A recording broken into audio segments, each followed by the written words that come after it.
Le 13h, Véronique Barbier. À la une de l'actualité, un masque qui se porte à nouveau dans certaines rues de Molenbeek, une mesure qui n'est d'ailleurs pas comprise par tout le monde. Dernier interrogatoire de Salah Abdeslam et il a décidé de parler. Il dit avoir renoncé à se faire sauter par humanité. Nous ferons le point dans un instant sur ce procès des attentats de Paris. De plus en plus de batteries et de piles recyclées, le Belge dépasse même les espérances européennes. On parlera collecte et recyclage avec une visite du centre névralgique de Bébat à Tir-le-Mont. La guerre en Ukraine avec une bataille en partie navale. Un vaisseau amiral russe est en difficulté à cause d'un tir de missile, c'est la version ukrainienne. Les Russes évoquent plutôt un incendie. Un chantier titanesque qui doit être fait dans les règles de l'art. 3 ans après l'incendie de la cathédrale Notre-Dame de Paris, on verra comment évolue le chantier de rénovation.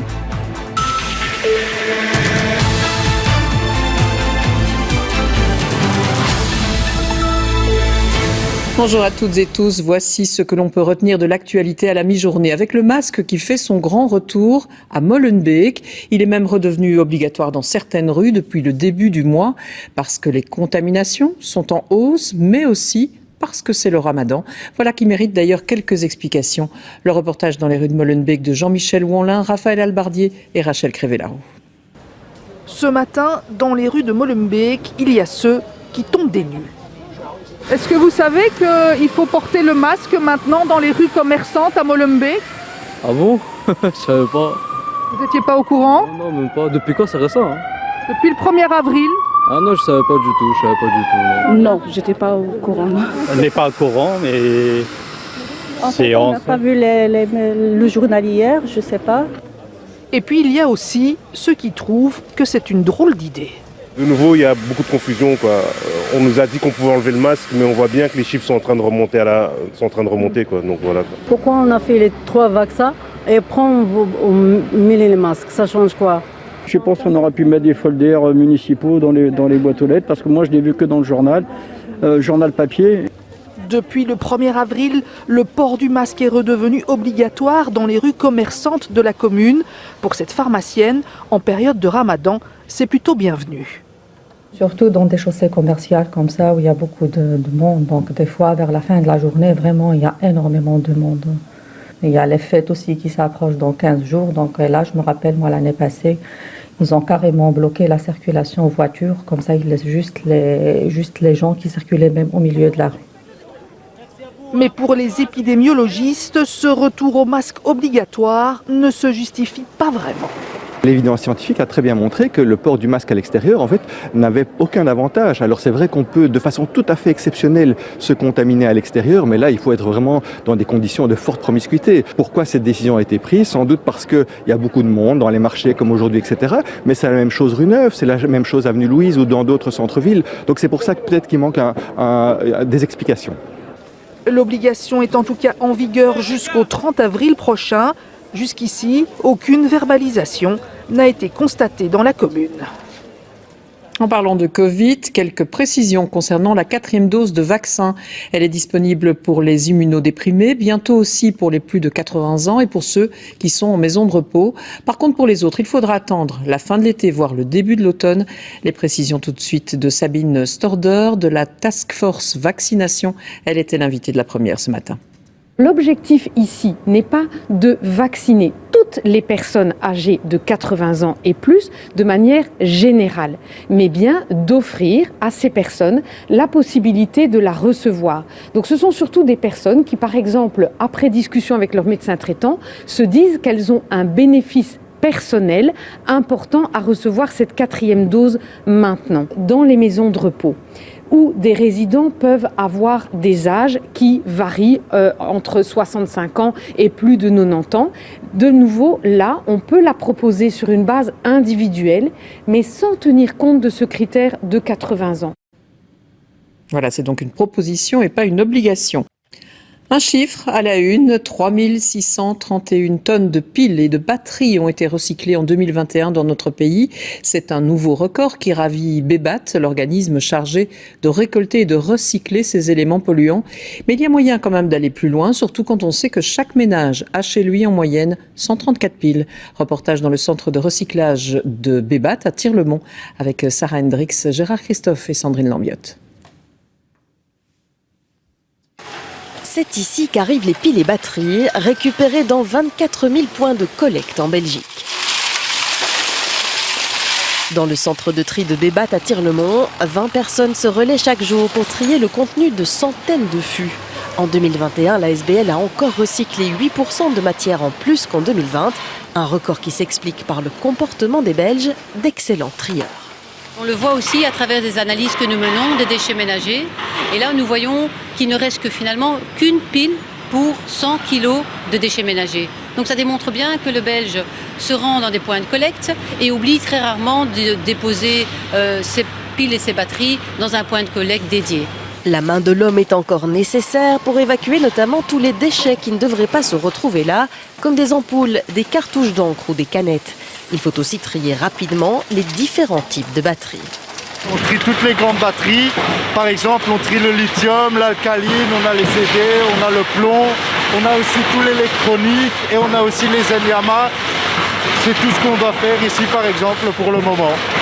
En bout de chaîne, les piles et batteries ressortent en 8 flux distincts en fonction de leur nature chimique. Elles seront ensuite envoyées chez des recycleurs pour récupérer des matières comme le cobalt ou le zinc. Il y a des matières premières très intéressantes que l'on peut récupérer de ces piles et de ces batteries usagées. Et donc ça nous permet ainsi de ne pas devoir les prélever une nouvelle fois dans la nature pour fabriquer de nouveaux objets. Donc c'est vraiment l'intérêt de bien trier afin que celles-ci puissent être recyclées et préserver ainsi la nature. Avec les vélos, trottinettes ou même voitures électriques, de plus en plus de batteries sont amenées à être recyclées à l'avenir. Nul doute que les Belges garderont leurs bonnes habitudes. On poursuit ce journal avec un arrêt près de Durban, en Afrique du Sud. La région a été en partie inondée après de fortes pluies. On compte déjà plus de 300 morts. Une passerelle instable au-dessus de la Meuse. Un bateau a heurté l'un des piliers qui la soutient. On le verra avec Benjamin Verporten. Les experts ont tranché, il va falloir la démonter. L'Excelsior de Moucron en grande difficulté. Il n'a pas obtenu de licence pour la saison prochaine et le club est mis en vente pour 1 euro symbolique. On retrouvera Charles-Emmanuel de Wassège devant le stade des Hurlus dans un instant. L'actualité internationale, et c'est un fameux revers pour la Russie. L'un de ses navires de guerre est en feu.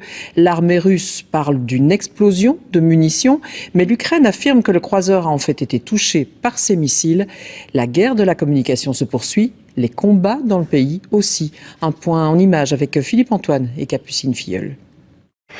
Voici le Moskva, filmé le 12 février dernier, des images fournies par le ministère russe de la Défense.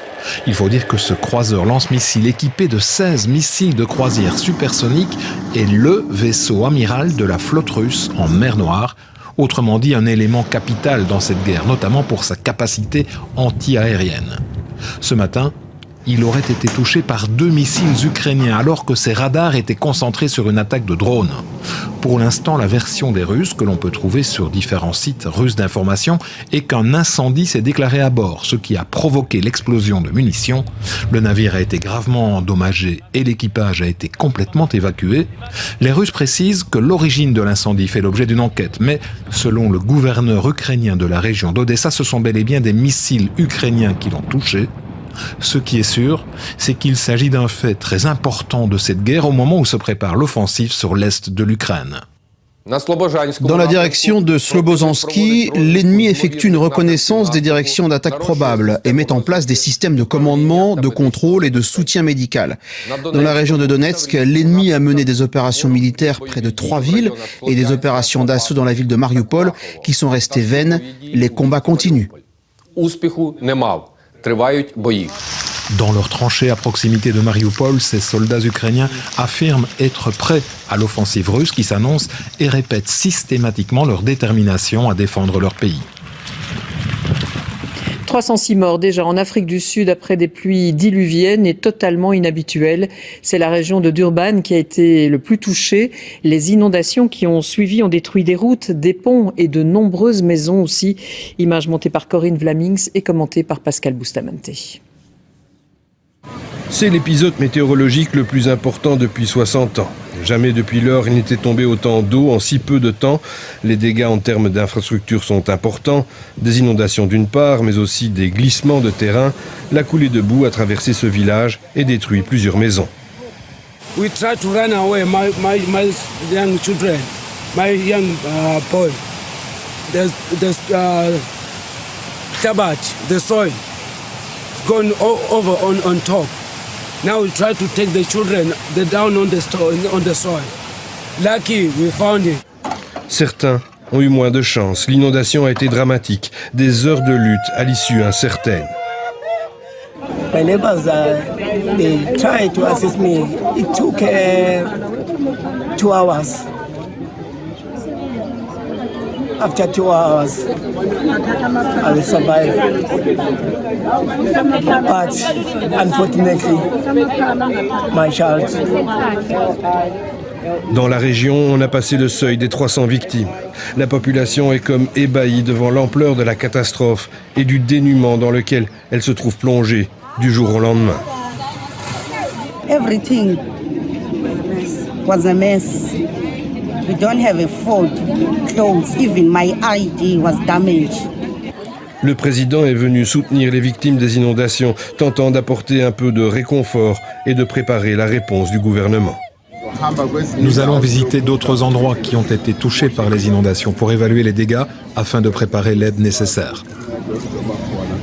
C'est l'épisode climatique le plus meurtrier jamais enregistré en Afrique du Sud. En 1995, le bilan des inondations avait été de 140 victimes. Selon l'université de Johannesburg, il ne fait aucun doute que ces phénomènes sont dus au changement climatique qui s'aggrave. 3 ans déjà qu'un incendie détruisait une partie de la cathédrale Notre-Dame de Paris. La reconstruction suit son cours. Elle prend évidemment du temps. On ne rénove pas n'importe comment un tel chef-d'œuvre. Mais le président Macron avait mis la pression dès le début. Il veut que le chantier soit terminé d'ici 2024, alors qu'il a fallu 200 ans pour construire cette cathédrale. Alors mission impossible ou pas, voyons où on en est avec Esmeralda Labi et Joris Boulouk. Elle est toujours là, fière dans la lumière du printemps. Mais à y regarder de plus près, Notre-Dame est loin d'avoir retrouvé son lustre d'antan.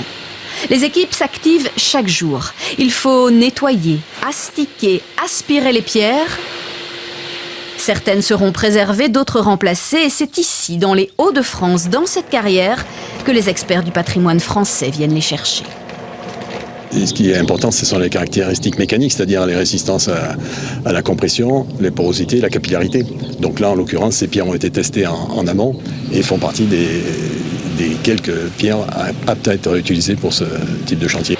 La phase de nettoyage sera bientôt terminée, mais le travail est loin d'être fini. Le chantier a commencé en avril 2019. Il a d'abord fallu sécuriser l'édifice, d'où cette montagne d'échafaudage. Une restauration qui coûte, mais de l'argent il y en a, puisque la catastrophe a suscité un élan de générosité sans précédent. 844 millions d'euros de dons recueillis auprès de 340 000 donateurs dans 150 pays. Du côté de l'enquête, le travail se poursuit également. Le scénario d'un acte volontaire est écarté. L'imprudence privilégiée, liée à un mégot de cigarette, c'est professionnel en doute. Les hommes travaillent en combinaison, avec des surchaussures, des gants, tout ça scotché. Ils ont leur tenue de travail, ils ont leur harnais de sécurité, ils ont leur casque, ils ont leur masque à assistance respiratoire. Si quelqu'un avait eu envie de fumer, c'est pas dans les combes qu'ils fument. C'est juste techniquement pas faisable. Avant l'incendie, la cathédrale Notre-Dame accueillait près de 12 millions de visiteurs, 2400 offices et 150 concerts par an. D'un chantier à l'autre, à Liège, il faut intervenir d'urgence pour stabiliser une passerelle qui enjambe la Meuse. L'un des piliers qui soutient cette structure a en effet été heurté par une péniche. Et Benjamin Verporten, la circulation sur le cours d'eau est pour le moment interdite, tout comme celle sur les quais qui longent la Meuse. Les experts viennent de faire le point, cela dit, et ils préconisent de démonter la structure.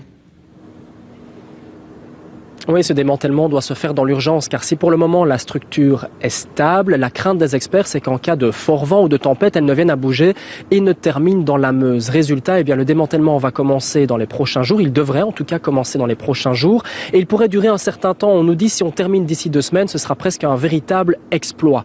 Alors en attendant, toute la circulation est interrompue. Au niveau fluvial, 60 bateaux passent ici chaque jour, soit en direction de Namur, soit en direction du port autonome de Liège, du port pétrolier de Wande ou encore de Maastricht. Et au niveau routier, là, ce sont 2 accès très importants vers la ville de Liège qui sont empruntés aussi par de nombreux camions, puisque ces quais donnent aussi accès à toutes les entreprises industrielles de Seraing ou de Sclessin. Alors ce matin, les embarras de circulation étaient minimes, mais c'est clair que si mardi, la circulation est toujours interrompue, eh bien cela va poser problème puisque nous ne serons plus en vacances et que donc il y aura énormément de voitures qui reprendront la route. Par contre, des conséquences sont déjà bel et bien visibles. Vous le voyez, cette passerelle, elle a des tuyaux en fait des tuyaux passent sur elle. Eh bien, ces tuyaux, c'est l'alimentation en gaz de plusieurs entreprises. 3. Il y a Mosacier, Lamprey et Liberty Steel. Alors pour les deux premières, les conséquences sont minimes, mais pour Liberty Steel, plus d'alimentation en gaz et donc l'entreprise est à l'arrêt depuis ce matin. Elle ne peut plus travailler, elle attend des nouvelles et espère pouvoir reprendre cet après-midi. C'est donc une mauvaise nouvelle pour l'entreprise qui, je vous rappelle, a été placée hier en liquidation par le tribunal du travail de Liège. Voilà pour ces précisions en direct de Liège. Merci beaucoup Benjamin. Et c'est la fin de ce rendez-vous d'information. Merci de vous informer en tout cas avec la RTBF. Tout de suite, un point météo avec Caroline Dossogne et puis l'émission Affaires conclues. Bel après-midi à tous et à demain.